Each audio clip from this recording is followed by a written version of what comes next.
Централното градско подрачје на Куманово повторно светна во новогодишно руво. Годинава набавени се и нови украсни елементи кои дополнително ја внесуваат новогодишната магија во градот.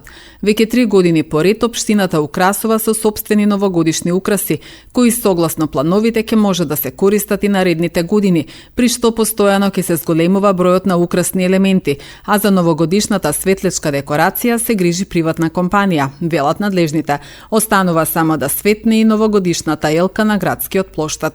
Новините можеме да ги кажеме со набавка на неколку нови елементи, како што и најавив пред една недела. Моментално 90% е намонтирано и наместено, поставено и вклучено со напојување целото украсување, каде што ни останува уште елката, каде секаде во светот нели елката ја палиме на крај. Така да и ние сакаме да направиме така. Очекуваме денеска, најдоцна до утре, да биде целото градско подрачје покриено и украсено. Имаме една новина за прв пат во нашиот град, улица Маршал Тито, која што е малецка, но се е пресладка навечер која ќе ја погледнеме. Имаме една нова елкичка која што е моментално популарна низ градовите во Европа за малата популација, за дечињата.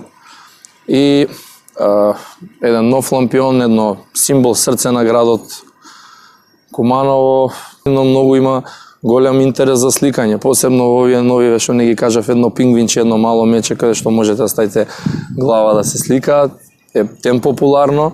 Dirigible балонот кој што е на големиот плоштад исто е многу популарен, така да движење е зголемено и има интерес и од возрастните и од помладите. Не полни 3 милиони денари. Украсиве ги набуваме по барање од општина Куманово, ние како ЈП Куманово паркинг.